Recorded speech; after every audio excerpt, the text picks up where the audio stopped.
Johnson ഒപ്റ്റിക്കൽസിൽ തിങ്കൾ ബുധൻ വെള്ളി ദിവസങ്ങളിൽ രാവിലെ 10 മുതൽ ഉച്ചയ്ക്ക് 1 മണി വരെ കണ്ണു ഡോക്ടറുടെ സേവനം ലഭ്യമാണ്.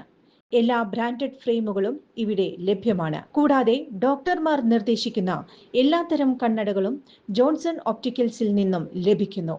ജോൺസൺ കണ്ണട വ്യാപാരം മാക്സ് കെയർ ഹോസ്പിറ്റലിനു സമീപം, വടക്കാഞ്ചേരി. KSRTC ബസ്സിൽ ലൈംഗികാതിക്രമം നടത്തിയ കേസിൽ യുവാവ് അറസ്റ്റിൽ. വടകര സ്വദേശി സവാദാണ് തൃശൂരിൽ അറസ്റ്റിലായത്.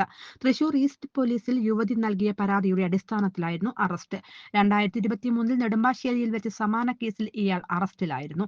ഇക്കഴിഞ്ഞ 14നാണ് കേസിനാസ്പദമായ സംഭവം ഉണ്ടായതെന്നും നെടുമ്പാശ്ശേരിയിലേതിന് സമാനമാണ് ഈ കേസെന്നും തൃശൂർ ഈസ്റ്റ് പോലീസ് വ്യക്തമാക്കി.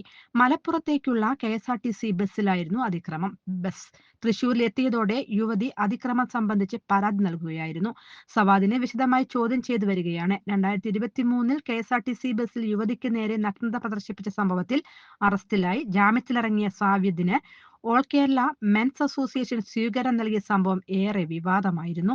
Men's association president Vattiyoorkavu Ajith കുമാറിന്റെ നേതൃത്വത്തിലായിരുന്നു ആലുവ സബ് ജയിലിന് പുറത്ത് നവാദിന് സ്വീകരണം നൽകിയത്.